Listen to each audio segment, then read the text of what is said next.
Komisioner Komisi Perlindungan Anak Indonesia mendorong pihak kepolisian agar menggunakan Undang-Undang Perlindungan Anak dalam menindak perbuatan pelaku pemukul seorang balita berusia 2 tahun di Tangerang, Banten.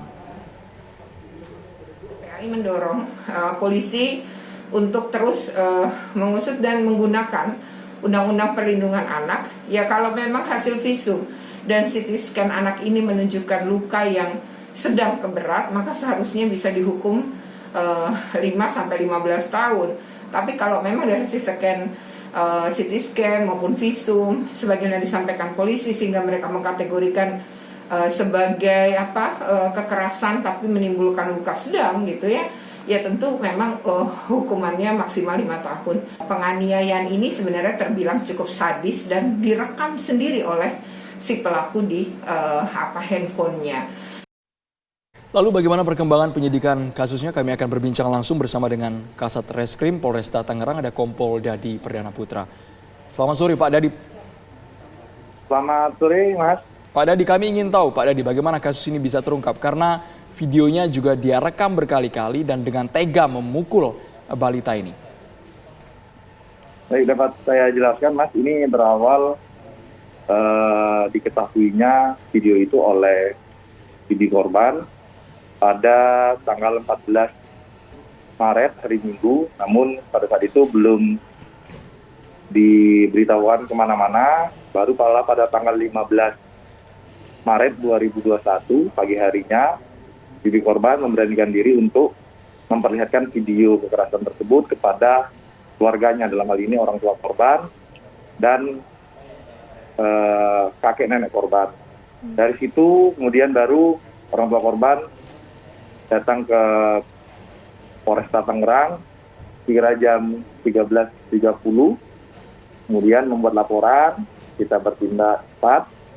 Dari laporan itu pukul 15.00 waktu Indonesia Barat, unit PPA langsung mengamankan pelaku yang pada saat itu sedang berada di rumahnya. Dari situ kemudian kita lakukan pemeriksaan Baik. Dengan ya. Pak, kalau kita lihat kondisi terkini dari korban bagaimana? Apakah terjadi cedera yang cukup parah pada organ-organ tubuh korban? Karena melihat perutnya yang dipukul, dadanya bahkan sampai terjengkang, Pak. Ya. Baik, kalau untuk hasil pemeriksaan laboratoriumnya belum keluar, Mbak. Cuma sampai dengan saat ini kondisi korban dalam perawatan di Rumah Sakit Metro Hospital. Terakhir anggota kami mengecek ke sana, kondisi korban sudah mulai membaik. Untuk mengetahui lebih jelasnya nanti kami menunggu hasil laboratorium dari dokter Metro Hospital. Ya, Pak, akan begini, ada jeda nih antara dari tindakan penganiayaan itu yang diterima oleh korban, kemudian dengan video tersebut akhirnya terungkap oleh bibi korban. Nah, dalam jeda waktu itu menurut pengakuan dari orang tua korban, apakah mungkin ada keluhan masalah kesehatan pada si korban? Pada saat masa itu memang korban sebelumnya sudah pernah, keterangan dari keluarga sudah pernah jatuh, jadi ada terkilir. Jadi korban tidak terlalu mengeluhkan terkait luka yang ada di perut. Memang ada keluhan dianggap luka biasa, kemudian sempat dipijit oleh orang tua korban 2 kali. Nah, namun dalam hal ini belum sampai ke sana orang tua korban berpikiran karena sebelumnya sudah pernah ada kejadian jatuh. Kami juga ingin tahu Pak, kalau melihat alibi dari pelaku ke korban ini mengapa begitu keji melakukan hal tersebut kepada anak yang mungkin usianya masih di bawah 5 tahun Pak? 2 tahun ya. Ya, 2 tahun 4 bulan. Alasannya sepertinya sepele sekali karena kesal dengan bibinya, rasanya tidak masuk akal Pak Dadi itu Pak. Dari pemeriksaan, sebenarnya kalau dari keterangan tersangka, jadi dalam hal ini karena kondisinya pada saat itu tersangka ini sedang tidur, kemudian terbangun,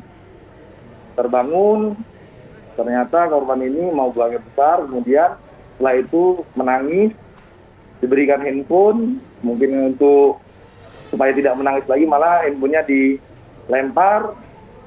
Sebelumnya juga sudah ada percekcokan dengan bibi korban, jadi ini terakumulasi, ya sehingga melakukan kekerasan. Namun juga dalam hal ini nanti kita akan melakukan pemeriksaan kejiwaan terhadap tersangka, apakah ada hal-hal lain yang nanti ditemukan dalam proses pemeriksaan kejiwaan. Ada terungkap tidak Pak, kenapa dia sampai memvideokannya? Oke lah dia mungkin kesal, tapi kenapa dia sampai memvideokan itu, bahkan sampai ada beberapa video Pak? Dari keterangan tersangka bahwa tujuan dia untuk memvideokan itu, katanya nanti kalau seandainya korban melakukan lagi, mau diperlihatkan kembali. Tujuan yang diperlihatkan untuk apa Pak? Tujuan diperlihatkan untuk apa? Supaya anak ini tidak menangis lagi, tidak rewel lagi, mendengarkan si tersangka. Tujuannya seperti itu dari keterangan kita. Ya, cukup miris ya untuk mengancam anak umur 2 tahun melakukan penganiayaan untuk menunjukkan Ya. videonya, begitu ya Pak ya. Terus Ya. ini sudah berapa lama sebetulnya anak ini bersama dengan tersangka, dan bagaimana ceritanya anak kecil usia 2 tahun ini bisa bersama dengan tersangka Pak? Jadi tersangka ini sudah berhubungan dengan bibi korban kurang lebih 4 bulanan. Kemudian baru dekatnya kurang lebih 2 minggu. 2 minggu karena tersangka ini diberhentikan dari kerjanya sehingga mempunyai banyak waktu kosong.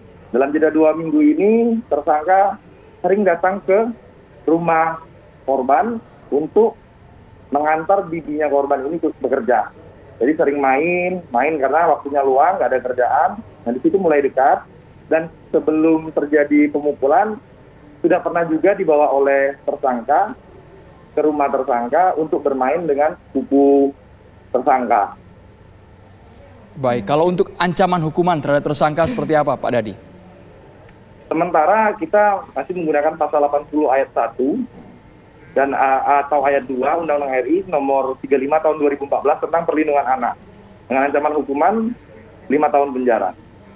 Baik, terima kasih Kasat Reskrim Polresta Tangerang atas waktunya sudah berbincang bersama kami, Kompol Dadi Perdana Putra. Selamat sore.